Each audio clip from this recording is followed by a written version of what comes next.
Hey everyone, bloodmako here, and this is my video, my Lufenia video for Transcendence tier 4. We'll start with the left gate first. As you can see, I speed things up because I decided to combine all three together. I decided to do in a format where I will go left, right, and then center. So this, as usual, I'll start with my team comp, Yuna, Gladio, and Setzer. The reason why I brought Gladio is mainly because I actually used my Van for the right gate, which was a mistake actually because he wasn't really doing much damage, and I could really use him here actually. But I finished it and I was trying really hard not to use him for this stage, so yeah. I brought Gladio instead. If Gladio didn't work out, I would have swapped him out and restart the right gate. I actually failed once for this Lufenia, mainly because the op is to cleanse a debuff on your party. So the way the boss works at the very beginning of the fight, in fact all the way until maybe 29%, it will only do single target attacks. Well, the boss at least, the big giant Flan, he will only do single target attacks, and he will apply a debuff called burn. So what burn does is basically you just take damage over time, and you cannot throw it back to him. But Yuffie still works for this stage because you can get rid of your debuffs. In fact, she get rid of all her debuffs and one of your party members each. So right there you saw I took the debuff, and that was actually Bane. I spoke of it in one of my videos earlier, and it's one of the most annoying ones where you cannot gain any brave at all. So yeah, get rid of that immediately. So the reason why I had to restart with Gladio in my first run was because I placed his LD immediately when I first entered the fight, and because of that I could not get, well, none of the debuffs could stick to Gladio because the initial few are all single target, and with Blink Gladio I believe it's 100% dodge, so yeah, it will never land on him. So Yuna had nothing to cleanse, so that was an issue. And basically the op ticked down, and yeah, that's it. That was the end of my first run. So that is also the reason why I didn't immediately apply his LD. If you notice at the very beginning, I actually opted to start with his S1, S2 to get not really to get any buffs running, but maybe get his EX faster. But yeah, it was basically to get at least one debuff on him first, or on my party member. So same thing with Van. If you are running him instead of Gladio, you might want to be more careful when you use his Blind, his Luminescence. In fact, I would say replace Gladio with Van if you can, and don't bring anyone that can evade or dodge debuffs. Basically, you want Blind to land on the boss. Yeah, of course, definitely. In fact, you want Blind to land on all the ads as well, but you want the debuffs to still stick, so you want at least one to hit. So you don't want Blind to land on, or rather you don't want Blind to land, trigger on one of your party members, and the other two just dodge or something like that. So you don't have any debuff to cleanse. Because even though there is 20 or 19 rounds, the op at least, the boss seems to only apply it when every alternate turn. So it's not always a guarantee that he'll land a debuff. And also for the ads, they will only land they only place a debuff when they have their recast ability maxed out. So yeah, so that's something that you can plan in advance. Well, it seems that the boss doesn't really land every turn, because once in a while he does a burn on Yuna, and for some reason she doesn't get any debuff. So yeah, so that's something to take note. Another thing to take note is that this boss is actually surprisingly tanky. You know, for all the counters and stuff, he's still. I had trouble with his health. Mainly because Yuna doesn't really do much damage, but yeah, that's where Setzer comes in. I brought him in this fight at least is mainly because if not for Setzer, Gladio won't be doing much damage, and Yuna also will not be doing much damage, which is why I opted to bring Setzer. If not, I would have brought someone with better auras, you know, someone that does mainly single target damage. I can't think of who off the top of my head, but this boss does not have any resistance. Not like the right side, the right gate at least. He is immune to his own debuff, as I said initially. So Yuffie again works, but not as she works more as a debuffer than you know, throw back his burn debuff and watch him just take down. No, it doesn't work. Yeah. So the bosses does not always, or the boss and his ass does not always place Bane on everyone. At least I don't think so. Yeah, there we go, Bane. Once in a while I do see it being called burn, and that's when you take the tick damage, and that's how you can tell as well. But yeah, if it's Bane, definitely get rid of it. If it's burn, you might actually want to consider keeping it on your party member until you really need to cleanse it. Basically when the orb is really low. I'm not sure whether I did it for this run, but that was one of it was something I had in mind when I was doing this run. So you can see the boss is about 50% health. We are at 30 plus turns really, and I was really holding on to Yuna's burst and my summon. It was mainly just in case Gladio's LD is active and the boss just basically the orb count is too low and Gladio's buff is active, so I cannot land a debuff for myself. That's the only reason why I'm holding my summon. For Yuna's burst is basically waiting for the 50% mark as usual. Another mistake I made during this run was that I did not really pay attention to when Setzer's buff, the rainbow numbers, drop off. So yeah, that's something I should have paid more attention. And right, the ads. The ads are actually really important because they are the main source of debuff if you're running the same comp as me.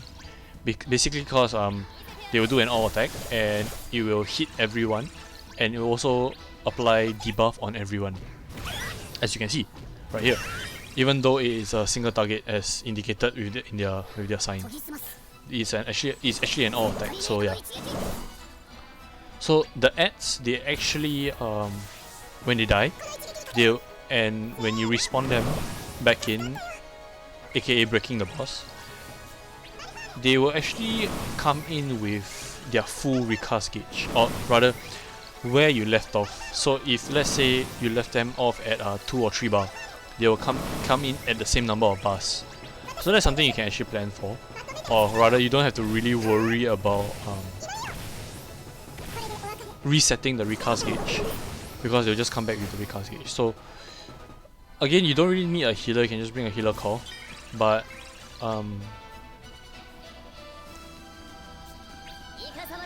yeah, I mean, you don't really have to focus on the ads, is what I'm trying to say. If you kill them off by accident, it really doesn't matter as well, because they will also respawn with the recast gauge. If possible, just focus on the boss itself, which is what you see me doing. In fact, if you can as well, just use Sonic Wing, because it batteries your party. I mean, her normal HP, I forget what's it called. Basically her Brave instead of her HP. Both batteries, but her Brave actually does 2 hits. Same. Her HP does 2 hits as well, but it also batteries her at the end. So if you see that they're targeting everyone or Yuna, then yeah, and Gladio is not covering, then yeah, you might want to do that. So right here, well, a few seconds ago, the boss actually did an all attack, and that's relatively new. I believe that was basically because he went below the 29% threshold. Because if you had paid attention, he was actually just mainly doing single target attacks, which is where Gladio shines. But yeah, that all attack allowed me to go into the summon safely. If not, I would have held it on even longer. Basically, because as you can see, the op just shot up to 20. Oh yes, that's another thing. So, yeah, coming back to what I was saying, it lets me go into the summon mainly because 20 turns. If I didn't reach the counter in time, then it will be the turns that end it, because this particular gate has really low turn. I think it was like 65 or something like that. I'm pretty sure I checked it a few times, but yeah. So something interesting is that the op will increase by 5, I believe. Hold on, let me take a look. So when the op will increase every time you cleanse a debuff. So whenever you cleanse a debuff, it will increase by, let me see. I did not open it yet. Okay, anyway, so it counts based on how many debuffs that you cleanse. So if you cleanse 1, it will increase by X. If you cleanse 2, it will increase by twice. So obviously, when the most that you can increase it by, I believe it's 2 each, because my slots actually maxed out. But yeah, I believe the minions will only put 2 debuffs each. So yeah, so it's basically 6, the maximum that you can cleanse. But yeah, that's basically the gist of the fight. I mean, just nice I reached the end of the this fight anyway. So we'll start with the right gate. Anyway, right, the left gate boss will increase his op count by, let's see, once it opens. Left gate, it will increase by 8 per debuff, so maximum is capped 20. So it's something else you can plan. So we'll continue on with right gate. Right gate boss mechanics is really simple. They work exactly the same as the guard scorpions. Tail raise, they will follow their next attack up with either a buff or a AoE HP attack. And as you can see, Van is really not doing much damage. Again, it could be because it's just the start of the fight, but these bosses actually resist melee. This stage is catered to Barret, and I'm not interested in Barret, even though he's actually pretty strong if you are considering pulling him. He has 100% crit and he has decent auras, so yeah, that's something to consider. Yeah, so these bosses are catered to Barret. Why do I say that? When they have this aura up, you have to break them or hit them with a critical damage such that they will break their concentration. If you do so, they will do their normal AoE HP. If not, they will do a plus version where you will actually hit really hard, and most of the time will bring your party members to below half. It will not instantly kill, so you can still survive it, but it brought me down to slightly lower than half, and because A and B are so closely packed, after A went, B took his turn and just wiped my party. So that's one of my many fails. I tried bringing Rosa, yeah, instead of Elnash to basically tank out the hit, and the problem was that I couldn't even break the boss, so basically it was just an instant wipe, the first one, and they resurrected, and then he went and just killed the rest, killed my party again. So yeah, that was one of the issues I have. So if you're considering bringing Rosa, then I would say break the boss turns up, such that it would be possible to either bring Rosa in between the boss or summon in between, in case you can't get a heal off. So another way for me to deal with this boss mechanic is to bring Elnash. They are not immune to terror. Yeah, in fact, they are not immune to anything. And yeah, they're not immune to anything. And Elnash actually does range damage. All his attacks are range. So he actually fits really well for this boss fight. The only issue is that he doesn't have much damage. In fact, I would say don't use Van. Use Van in the left gate. And bring someone that has auras. You know, someone. In fact, can bring Rosa right there. She brings decent aura. So you know, just right. I was here. I was checking. You know with Elnash, you have to keep constantly checking whether his terror is up. Yeah. So you see me do that quite a few times. So yeah. Instead of Van, maybe just bring someone with auras. Trey is there to maintain the AoE. He's really good for it. Every single one of his attacks, including his traps, count as range. So you really don't have to worry about taking too many turns or letting the boss go too often, because his traps count as range as well. So they also apply a debuff on my party member, and I believe the debuff is just increase brave damage done or HP damage taken. Basically, more brave and more HP done by the boss, and it's not really important if you're not letting the boss take a turn. So yeah. So you know, your usual with Elnash, you don't have to worry about breaking their concentration and stuff. All you have to do is just maintain your warp and terror. I would suggest you basically only use your terror, your EX when his debuff is falling off or has already fell off. In fact, I would recommend you just let it fall off, because you will instantly get a turn after that. So let your terror drop off. The boss will not be able to act. Make sure that, of course, that Elnash is able to take a turn before the boss. If not, the boss will definitely do a HP attack, because they are all they're basically in standby mode already. The minute I let them take a turn, they will actually do a HP attack. And if you notice, the only core that I brought that was that has any heal is my Celeste. Yeah, my Celeste core. And my summon, yes, but towards the end, my Elnash actually ran out of steam, mainly because I didn't have his burst. So I ran out of warp, I believe. So terror was still active for a while, all the way towards the end at least. A bit of a spoiler, but yeah, all the way towards the end, terror was active, but I could not take the free turns because of warp running out. So you might want to pace yourself.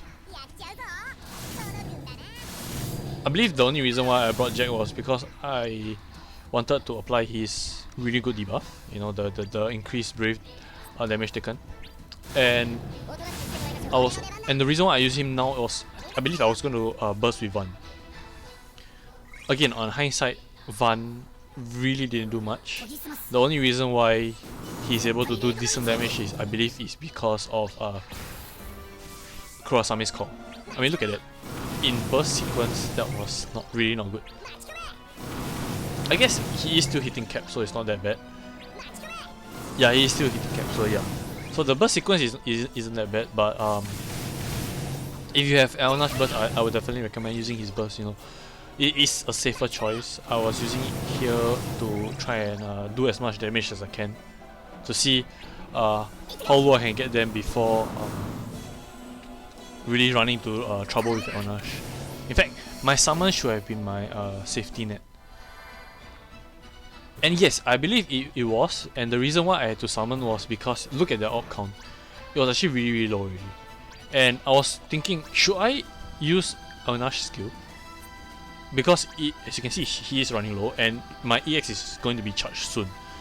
So I opted to use a skill instead of going for the summon, but the problem was that it didn't increase the AoE much. And yeah, as you can see, it went all the way down to 1. So it was a really close call. I believe that I summoned here. Mainly was it summoned here? I can't really remember, but the reason why I'm checking the the debuffs and stuff as usual, Terror. And yes, I saw that Trey's turn was coming out. That is also one of the reasons why I didn't summon. Because Trey, he can put so many range on standby, in a sense that he can use his raining arrow, he can use his explosive arrow, he can use his firewall. But the thing about firewall is that his initial one will only hit one boss, so it will only increase the orb for that particular boss. He will not increase for any other for the other boss. So that's something to be very careful with. So you see that, you know, the orb is actually getting really low. Yes, Trey is able to maintain it for a while, but I didn't use his raining arrow, which is something, I believe it was one of the mistakes I made. I should have used his raining arrow more often, because the first arrow counts, and all subsequent arrow will also increase the orb. And his EX isn't very useful right here. If they have their aura up, I believe they are immune to instant break, which is why you see that even though Trey's EX debuff is up, the boss do not just break immediately. I guess the developers thought that would be too easy, you know. Which I find, I mean, come on, let Trey do his mechanic, man. His EX is there for the instant break, or at the very least make it such that there is an increased brave damage or something. It does say that with the EX debuff up, it is possible, but yeah. So right here I shouldn't have summoned. I should have just raining arrow with Trey and continue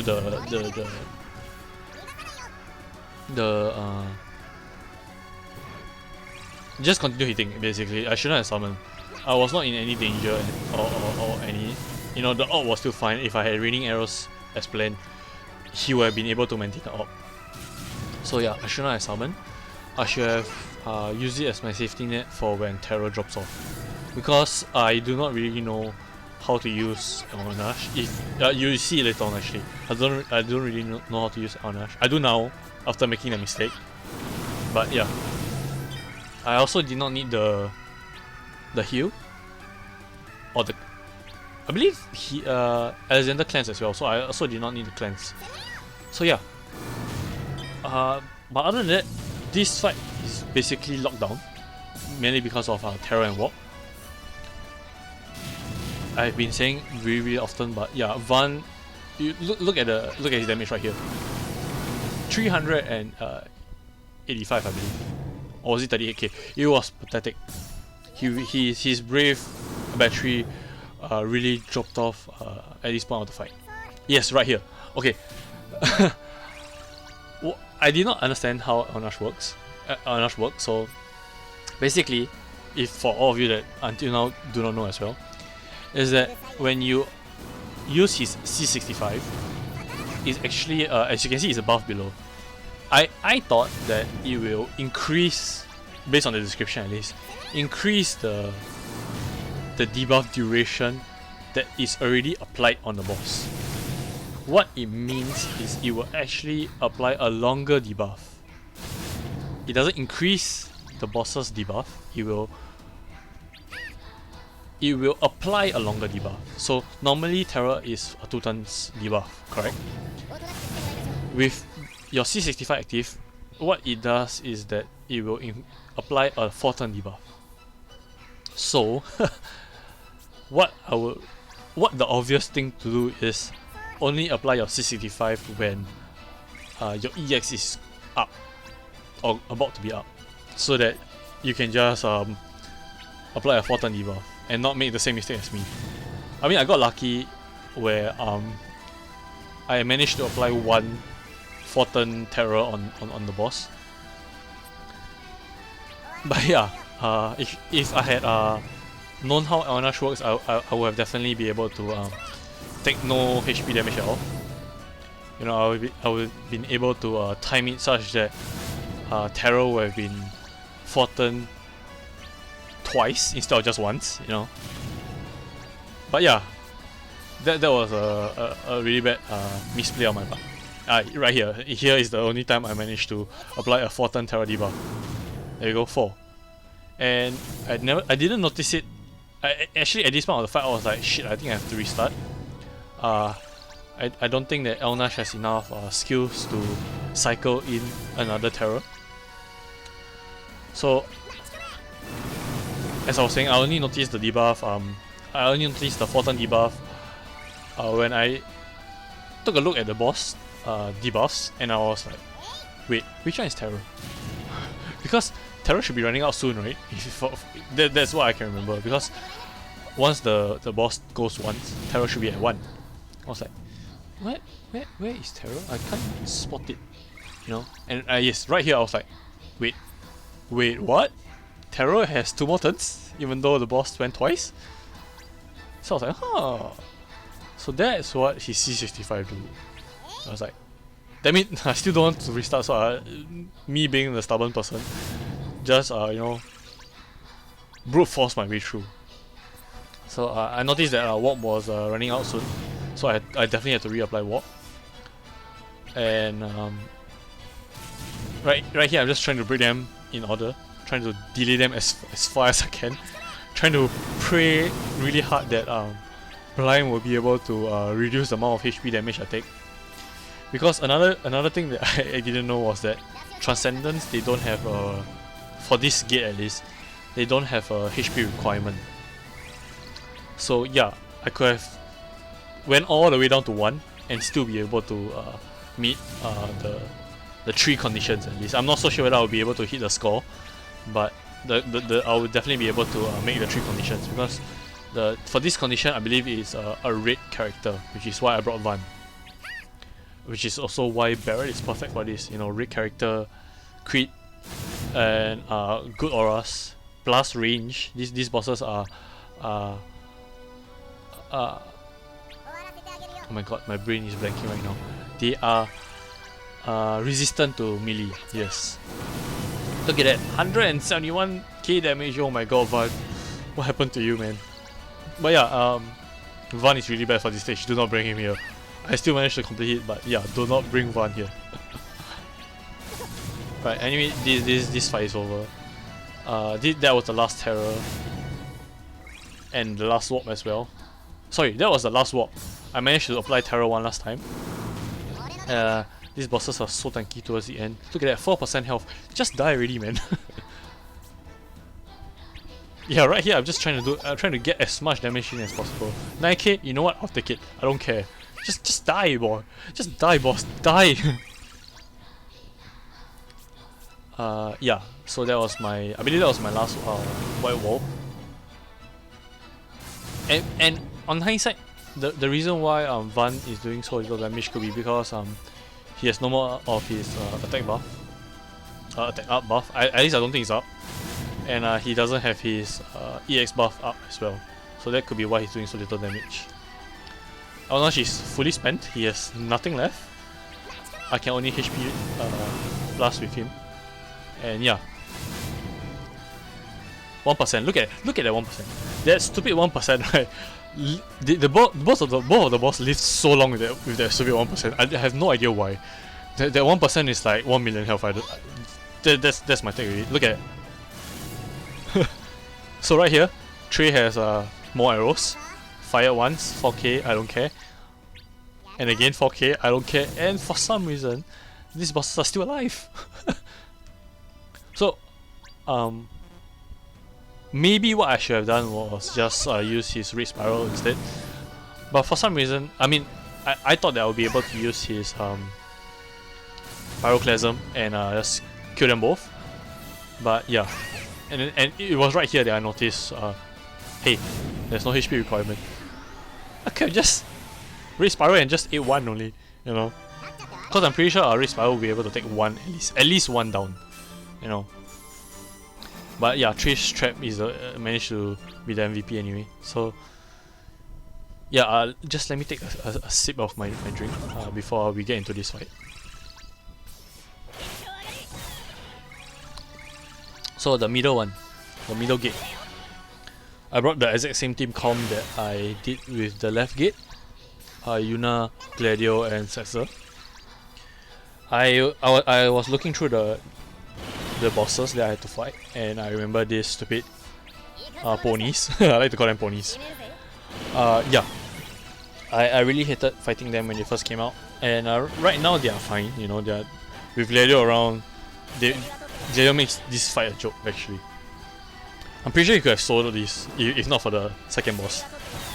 But yeah, mechanics are exactly the same. I save majority of my calls, majority of my bursts. In fact, not majority of my bursts, my bursts and my summon for wave 2. I use 2 of Setzer's LD, and I believe only 1 of Yuna's LD. That was another mistake that I did. I should have just opened straight away with Yuna's LD. Instead, I had too many at the end. that was a mistake. I could have used her auras up earlier, man. But yeah, with Gladio around, my team is in no danger of dying. Even when I let his LD debuff drop off, his LD buff drop off, it was still fine, you know. I believe there was only one point of time that my team dropped to a point where I was a little bit worried about their health. But again, I didn't have any issue because Setzer's there. He could just freeze and make it such that the boss do 0 HP damage to me. You know, Setzer is there mainly for that. But yeah, if not, then you will notice that I actually try to break them out of order, so I can really maximize the duration that I have with Gladio's LD. So another way I could have done that is also bring someone like Hope as a core at least. Hope or Sas. I'm not sure who else actually extends your buffs. I remember someone else does. I can't remember exactly who though. But yeah. So just bring them, you know, really extend Gladio's debuff. Gladio's LD buff, and then I would maybe not have to be okay. There were a few times in the fight where Gladio's LD is not up, and that was a conscious choice.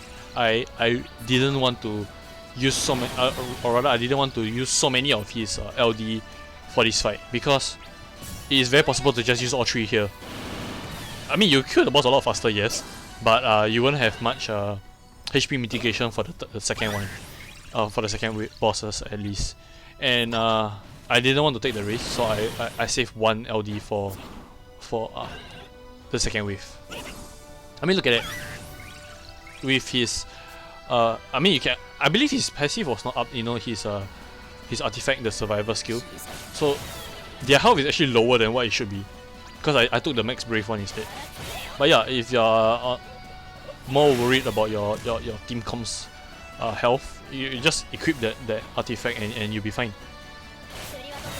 Or basically time it such that when Gladio's LD is up, then just use Setzer's freeze.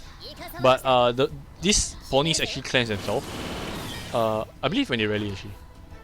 Let's take a look. Okay, I know that they cleanse themselves. Either that or the debuff actually fell off. Because I noticed that at one point of the fight, freeze was up and the boss took a turn and he cleansed himself. So I mean, I think it's a cleanse, but it could be me just not paying attention to the debuff counter. So right here is the sweet spot for Gladio, man. Look at it. They're about to take so many turns. So yeah. Oh yeah, another thing to note is that wave 2 bosses actually delay. So another very good reason to bring Gladio.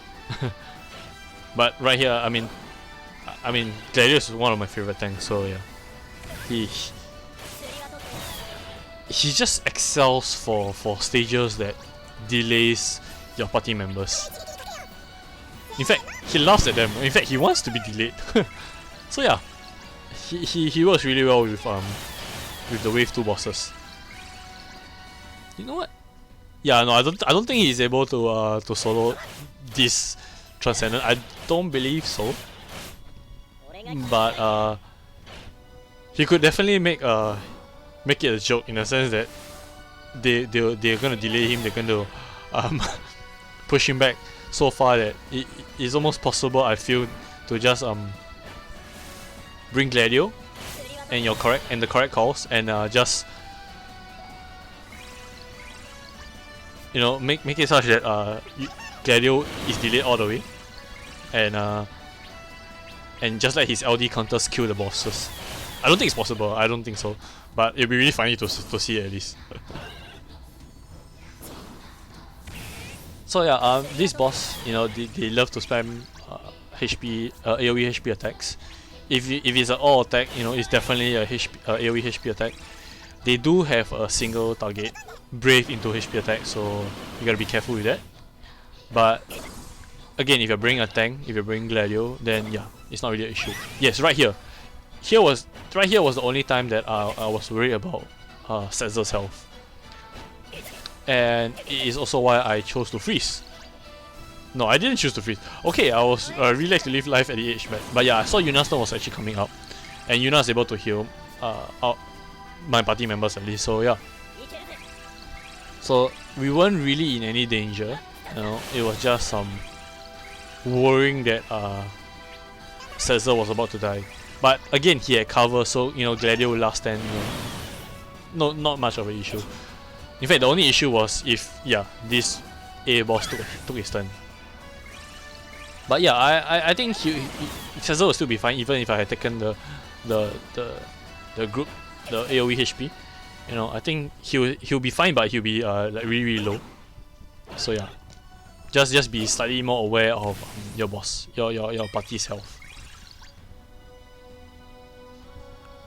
Other than that, there's nothing special about this boss. Oh right, the op count. Basically, 12 buffs or more for your party members. With Gladio active, in fact, nowadays with almost any team comp, even Van, he will have at least put 3 or 4 buffs on himself. So with Yuna, definitely, with a cheer, definitely exceeds the 12 buff, so you don't have to worry about it. And it will increase by 2, so as long as you have 12 buffs up, you will constantly increase the op. It should never go down, unless you make the mistake of letting your buff run out, or you for some reason are unable to maintain 12. In that case, then I would say it is possible to rush down this boss. I don't know why you're not able to maintain 12 buffs, but yeah, it is possible to rush down the bosses, because at one point of the fight they actually do get rid of the orb. So yeah, there is some breathing room for you.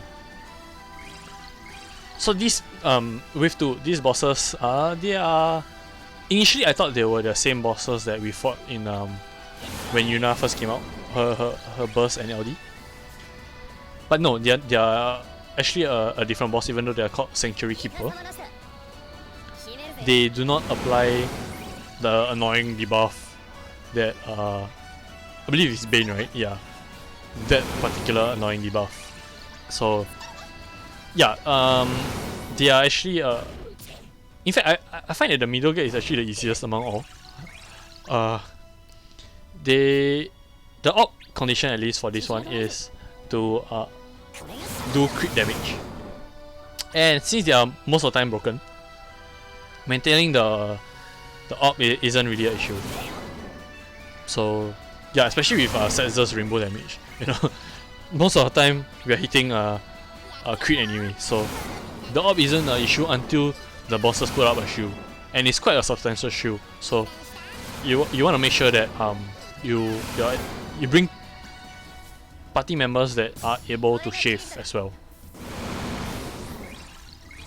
Sorry, my throat is getting a little bit dry. I gotta take another sip of my drink. So these bosses, wave 1 and 2, they are not very tanky. In fact, yeah, you see me breaking them often again. That's basically because Gladio's LD is still up, and I really want to make it such that the bosses still take a turn after the burst sequence. So on hindsight, I could have just waited until his LD buff was over, and then go into the burst sequence. But I wanted to because Yuna's burst actually gives an increased HP damage cap, so I wanted to be able to utilize it with counters as well. I believe you see it pretty soon actually. Yeah, I think Gladio is capped and then he... There we go. I believe that's with the increased cap already. I'm not sure though. But yeah, Yuna actually does increase the... No, I believe that's not cap, but if I knew that Gladio is not able to hit cap with his counter, then... or maybe that's Gladio's cap, I am not sure. But Yuna was able to hit 15k, I believe. Sorry, 150k. Yeah, here we are, the delays. So yeah, there we go. Gladio counters, and in fact this was the best one. A delays and A takes a turn, and Gladio counters. So A takes a turn again, and Gladio counters again. And this is the best part. A decided to delay Gladio, and when I saw that I was like, bruh, you're just killing yourself faster, man. But yeah. So I read the description that they do delay, so which is why I saved one of Gladio's LD. But yeah, that was hilarious to see, man. It was like the best all over again. You know the Kirin bears where they will delay one character 3 or 4 turns, and if you have Gladio's LD buff active, you're like, sure man, I want to get delayed. But yeah, this was the first shield, I believe, and I believe the boss puts another shield again at 29 or 29%, you know, the usual threshold. So you might want to save more of your hard hitting skills for when that occurs. If not, between Setzer, Gladio and Yuna, most of the HP plus actually batteries your party, so yeah, you don't really have to worry about damage. And yeah, you see me using her EX once in a while. That's because I had to refresh the buff. That's it. Oh right, the 15k cap was with in summon. So yeah, so 14k is the cap. Oh sorry, 140k is the cap, and with summon is 150k. Yeah, there we go. The shield, I believe, right? Was that the shield? I know that at one point of time, the counter actually went really low, and it was mainly because of the shield. That was it. I wasn't paying attention to the to the shield. That was one of my mistakes. But hey, I didn't have to restart this. It was the only stage I didn't have to restart this. Restart it again. So yeah, pretty easy middle gate considering all things. But this boss fight is over. This is a cakewalk, you know. It was not difficult at all. In fact, look at how many LDs I have with Yuna, man. 3, I believe. 2 more. And I really should have spam with them, man. I didn't need to keep so many LDs up, yeah. So Setzer, I really should just spam more with his red card. You know, it is his most damaging skill after all. But yeah, fight's over. Nothing much to add actually. They don't really get much of a turn, even though Gladio's in the party. They don't really do anything significant to my party at least. It could be because whenever they do their AoE HP attack, I freeze. They're already frozen, so I do not get to see how much damage they were supposed to do. But yeah, you know, with freeze Joker, Setzer actually makes lots of fights a joke actually with his freeze Joker. In fact, at this point of the fight, I believe I was hitting once, so that's something to take note. They actually they actually had really high defense, and the only reason why I'm hitting so hard is basically because of battery and Setzer's rainbow numbers. So yeah, it's something to be careful of. Do not be fooled by my my damage. I'm actually hitting 1. So yeah.